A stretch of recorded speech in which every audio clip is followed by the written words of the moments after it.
Good afternoon, friends. I think still we have some energy to discuss some of the major issues in this panel session. We have with us Manish Bhandari, who is my co-panelist. Manish Bhandari is a CEO of Vellum Capitals. Vellum Capitals, and he manages huge funds for investment with a certain guidelines and ethical principles. And he is also my nephew. He is son of Dr. S.R. Bhandari sir, my elder brother. He's there online. And he has also contributed, though it is his function, as a gold sponsor. So I acknowledge, Manish, your valuable contribution. We have Dr. Joshina, who has come all the way from New York. Despite lot of difficulties, we have been discussing last 1 week about the logistics and all other things. 2 flights got cancelled and rearranged and all that. Anyway, finally she is with us. Dieter Brockmeyer, our Galter member, international Galter member, is joining. आप उसको ले सकते हैं, Dieter. He is joining from Germany. He was coming. Again, he had tickets, but due to some health reasons, he is undergoing some medical tests, diagnostic tests. So, doctor advised him not to travel along. Anyway, we are keeping it short. Dr. Sindhu Bhaskar is already with us. He is also Galter member. We have MOU with them. We have conducted courses with them. And we have few more plannings in the FinTech segment to conduct courses with Georg and Sindhu Bhaskar. He is our good friend and also supported us in this summit. I welcome you, Joshina, Dr. Sindhu Bhaskar, and Manish. So this is a kind of panel session where we are raising certain issues. I was anticipating that this summit will focus more on AI, because AI is a hot topic, but I did not want that exactly to happen. I wanted there are many other vital technologies which are also impacting our day-to-day life, like FinTech, Metaverse. There are many important legal issues on Metaverse. People are marrying on Metaverse. One is the groom is sitting in America, the lady is sitting in India, and they are marrying. They are meeting through their avatars, and they are marrying. There are cases of sexual harassment on Metaverse. Now, the point is that I am sitting here in hall. My avatar is attending a business meet in USA. We have created a market there. All avatars have come. We are discussing deals, or we are meeting, and somebody is abusing somebody is beating somebody. Avatars, all digital. So who is responsible? I can say I can escape the liability that I am here. My physical presence is not there. But then there are certain settled issues yet. Your avatar is doing, so fictional personality is yours. So you are liable. I wanted those issues to be discussed also. Then quantum computing is the biggest issue now that we have to discuss. Now our encryption system is going to fail. If you see WhatsApp, they say end-to-end encrypted messages.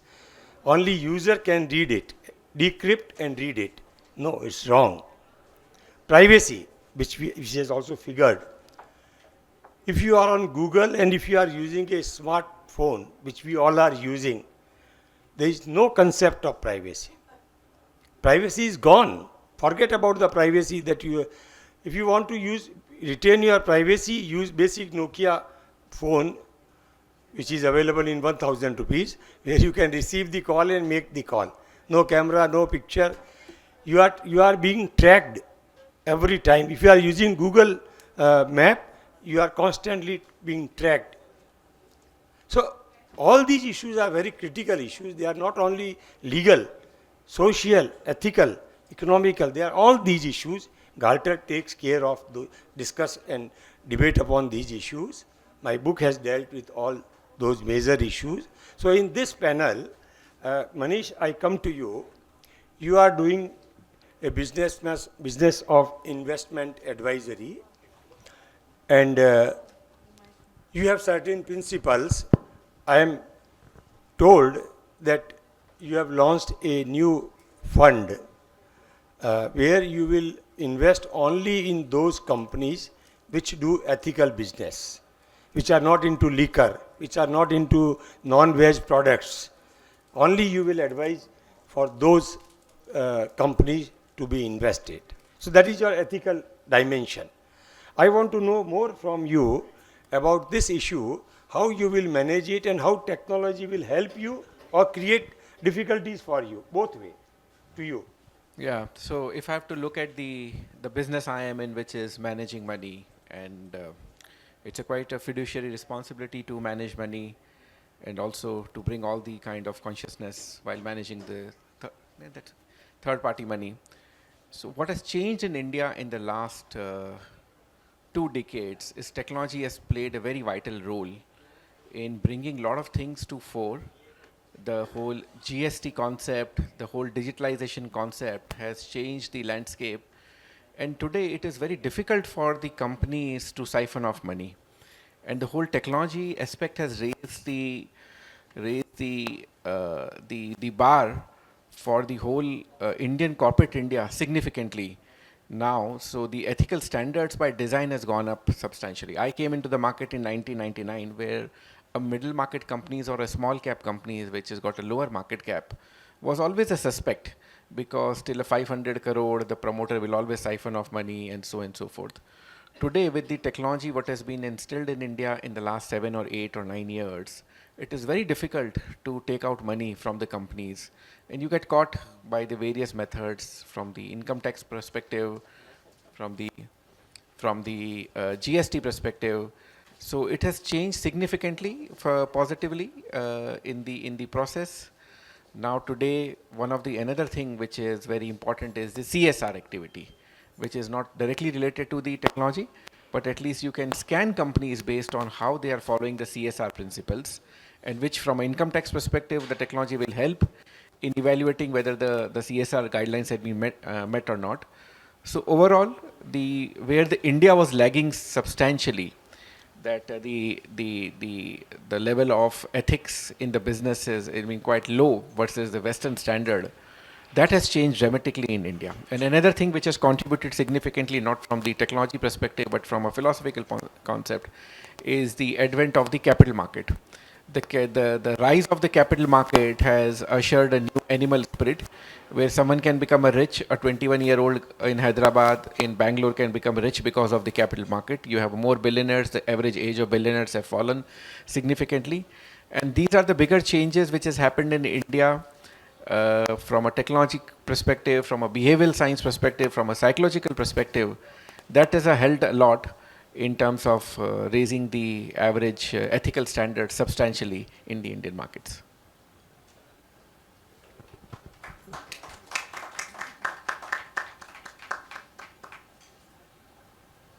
Anything you want to add? No, if someone has question, can interact. Professor Bandar is returning. Then go to only companies that follow principles of just transition. Business and human rights is another area that is coming up. And the government of India has already come out with national guidelines for responsible business conduct. So these are some of the things that you might, I really like the idea of, the entry of ethics into, into real hardcore liquid business. And the fact that now you would be giving sustainable finance also. So these are the areas that I would just like to flag, and perhaps some of it might be of interest to you. Thank you. Yeah, absolutely. The sustainability reporting by the top 500 companies is a very integral part. They all are releasing a very separate detailed statement along with their annual reports. If you have to look at how this is embedded with the financial well-being, is also in Europe. I'm told close to incremental of 90% of all the capital goes into the ESG related businesses, which scores very high. Globally, the ESG rated, highly rated businesses have done far better. It may be a score or a metrics at some point of time, but they have done far better in the shareholder value creation, which is the ultimate test. Everything revolves around shareholder value creation. So those businesses in US as well as in Europe has done significantly well. The ESG indexes are well followed and tracked. So the cost of capital for the businesses, ultimately it's boiled down to cost of capital, is significantly lower for the businesses which are governed by the strict ESG principles. So from ESG principles, from the water conservation to any spectrum which you can think, is already been very well implemented, and these are the things which have happened now. The use of technology is interesting, that you can track them and you can have a tangible, measurable outputs to generate that. It's not just a philosophical concept. So yes, significant change has happened in India, as I have seen over a period of time in the first decade versus the last decade. And I think it will accelerate significantly the businesses which are closely adhering to the ESG principles. Yeah. Thank you. Thank you.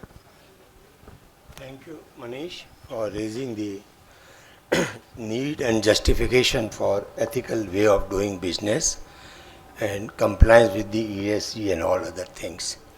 Manish is regularly writing for Indian and international newspapers like Economic Times, Times of India, Japan Observer, and many other.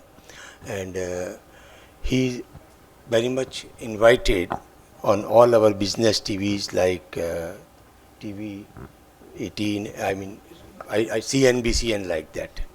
So thank you, Manish. Now I come to Dr. Joshina, again revolving around the ethical aspect. I know that you have first PhD in blockchain technology from entire Europe. Now you are operating from New York, and we have been discussing about the issues of blockchain. The major issue, as I understand from legal perspective, that it is an immutable ledger, and there are safety features that you cannot tamper it, because if you tamper the previous block, the next block will not be created. It's a chain of blocks.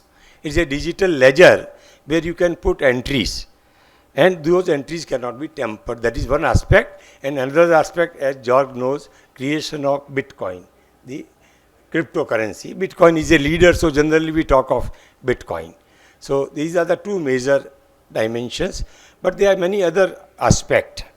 I want to know from you, Joshina, that do you think with quantum computing coming, the transparency and encryption and all these features which make this blockchain a unique technology will sustain?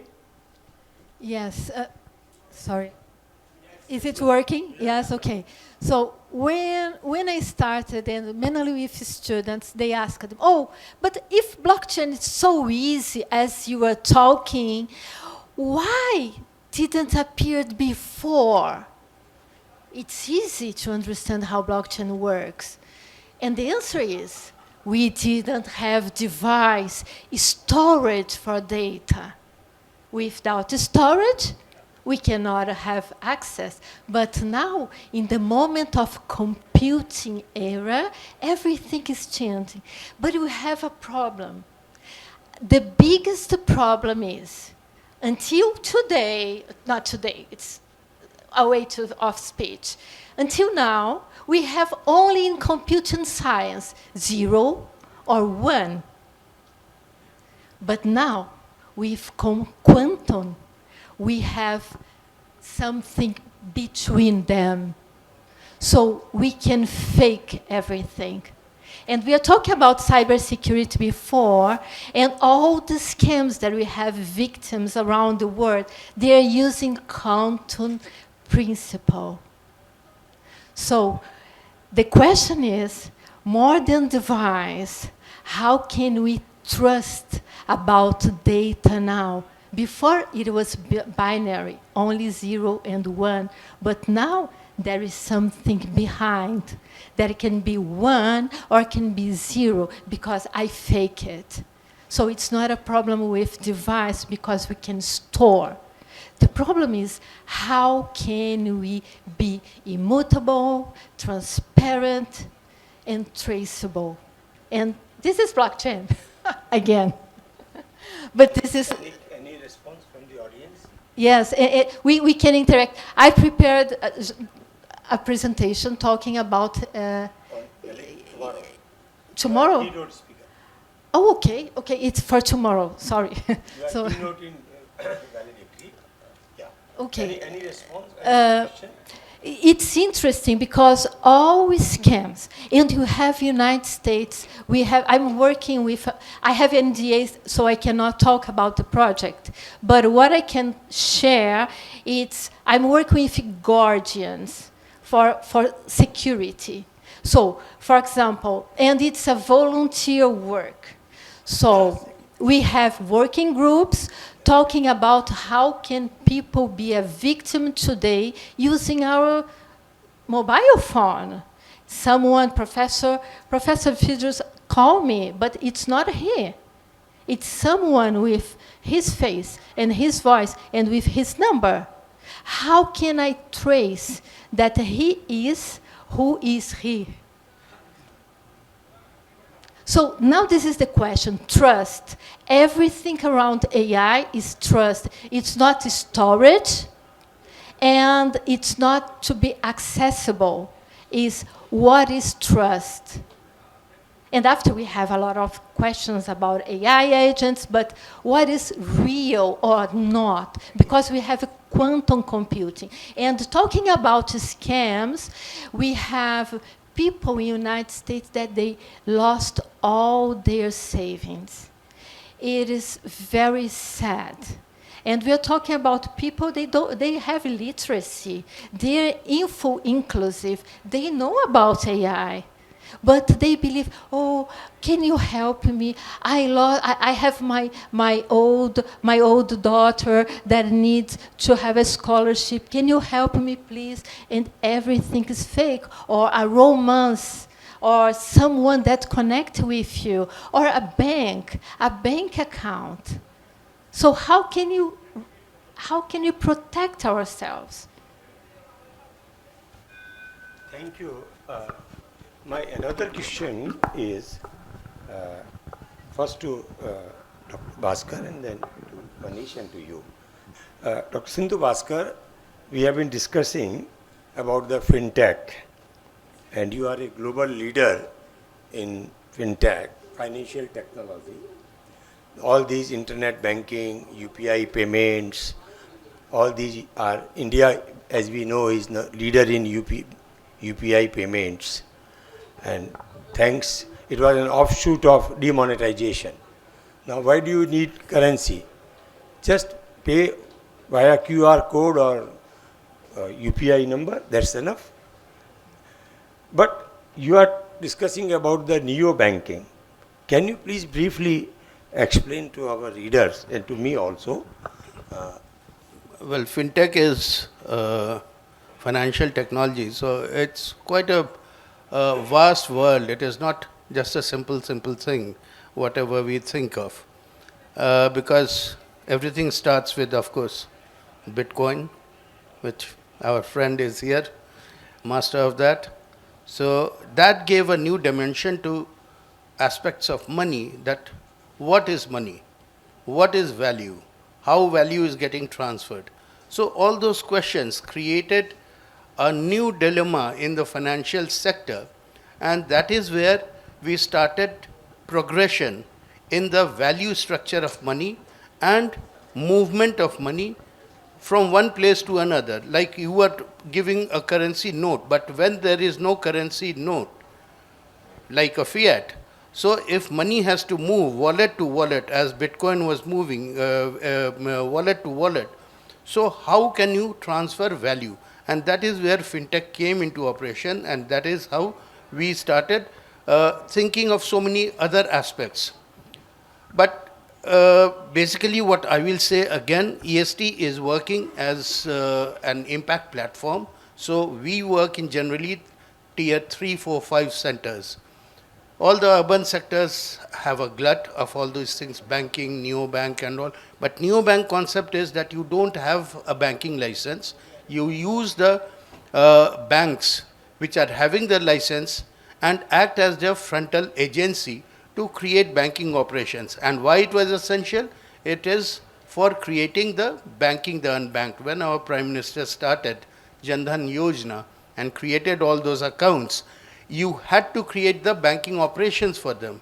How the banks, because rural banks failed. They did not provide all the facilities that those rural areas needed.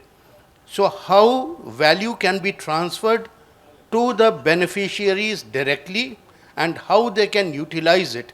That is the whole concept and the bedlam of neobanking. So I have a neobank here which I facilitated, and I'm the one of the founders of it. And then I created, rather acquired a global wallet system which has a license in Mauritius. And now I'm trying to work how UPI, because government is trying to push UPI, so how UPI can be connected to my global wallet. And not only that, that facilitates movement of money from India directly to so many centers, because my global wallet is now available in 51 countries. But my basic intention is to convert that global wallet. It should not be just wallet to wallet money transfer system, but it should become a source of providing other value-based services like a bank. So I am now working on converting those remittance centers into neobank, because we are connected to the local banks in all those countries. So we are taking their help to facilitate the same thing that we have created in India. Now, in these fintech operations and neobanking, what we do, we focus on community-based banking. So we make people our partners in the banking system. Why? Because you have to have genuine borrowers, you have to have genuine account holders. So if you just go one by one or one to one, it will not help you. So if you have a community-based system, community-based model, then you can provide protection. So for protection, that is the group-based system. Then secondly, we created agent-based system so that the educated youth of the villages can be utilized as agents in this activity, and we will be taking care of some unemployment problem also. The same thing we have done, we have JV with EcoBank in Africa and our agent-based lending model. In that what we have done, because it is a community-based system, so we are getting good borrowers. The community itself decides, okay, it is a good borrower, so you can lend money to him. Recovery through those agents becomes 99.9%. So you don't default on that. Now what I have done, we have been seeing this condition of farmers committing suicide because of pressure of repayment and all. So I have come up with a solution, and my book is also in the press. It should be out in a month or so. It is Deepen and RWA equal to national economy. So real world asset tokenization and decentralized fiscal infrastructure network. So we are creating a collateral pool which can create lending assistance to people. So like in rural areas, you have school, government school, you have some farming offices or infrastructure that can act as a collateral. So the basic purpose is to have a collateral base and make the loan for 5 years in place of 1 year, so that the pressure of farmer can be reduced and they need not commit suicide. What I have done, that those 5-year loan is then bundled into an investable product and sold to different HNIs. I have got an agreement with insurance company. We are providing insurance wrap so that the investor is also secured about their repayment at the end of the day. So with 5-year lending, farmer is secure, they don't have pressure, and even if, say, agriculture fails, monsoon fails, they have to again start the process, then government subsidy is there, insurance money is there. So 50% goes towards investment pool, escrow, and 50% goes towards restarting the agricultural activities.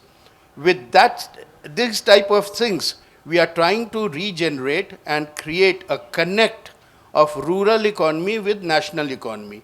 Because what is happening right now, our national economy is based on industrial economy only.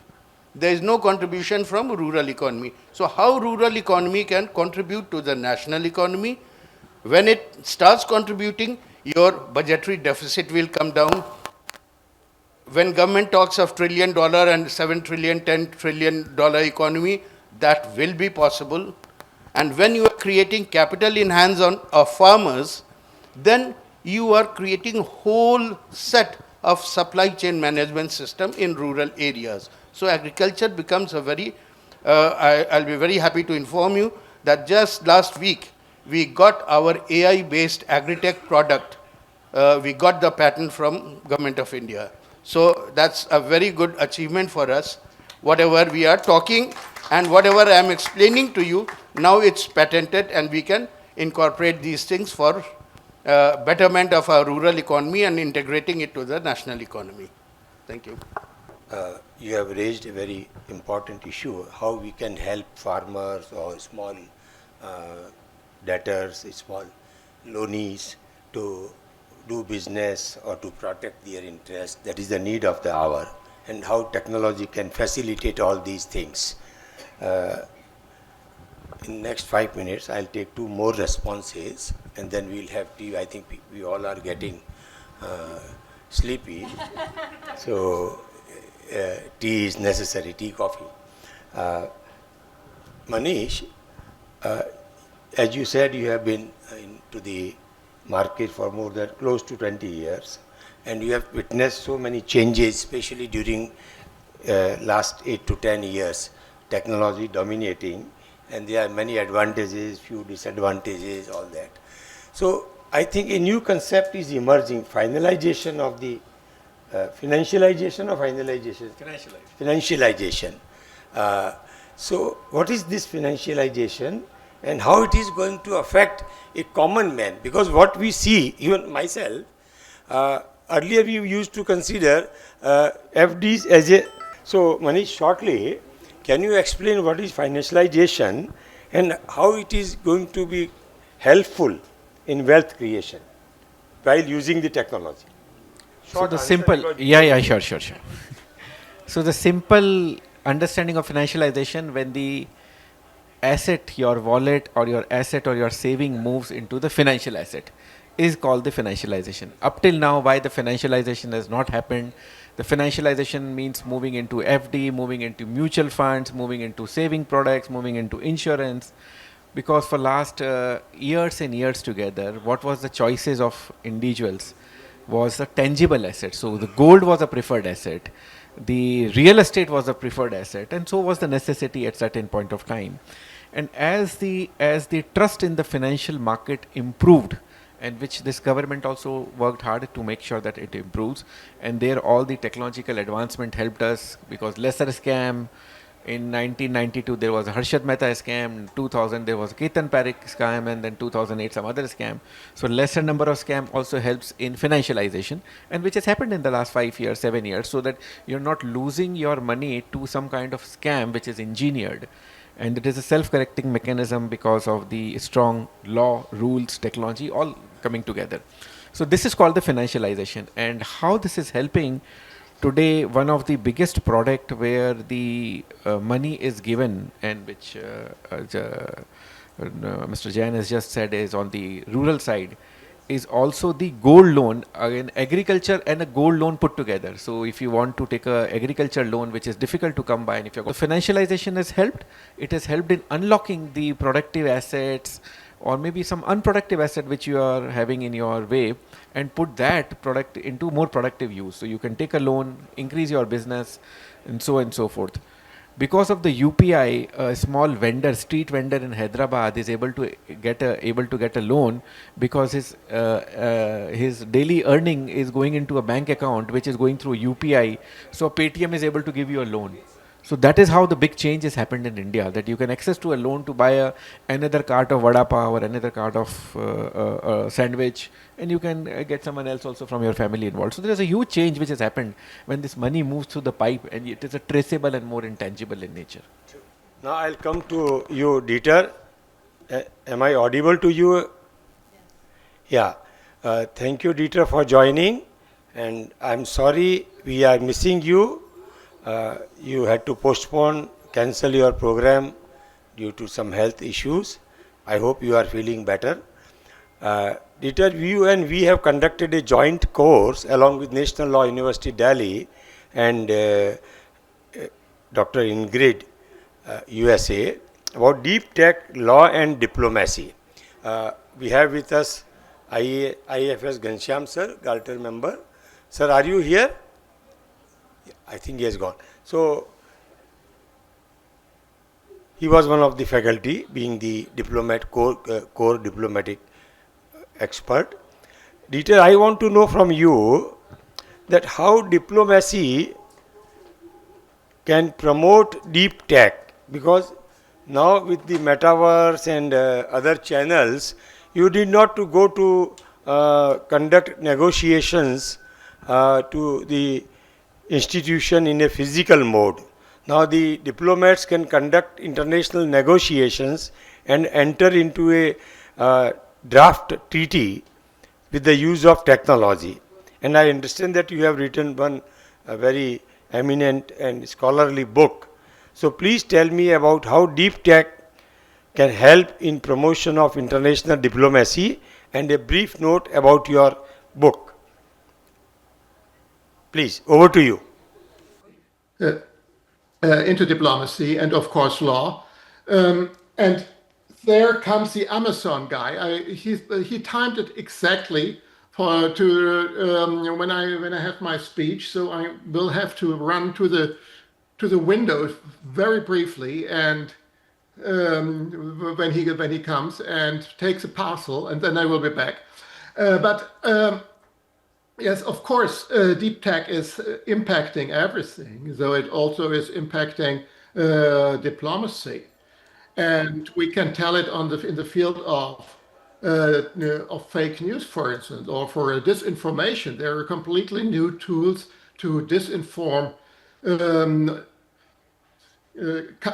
countries and other and the people in countries. There are a lot of channels we cannot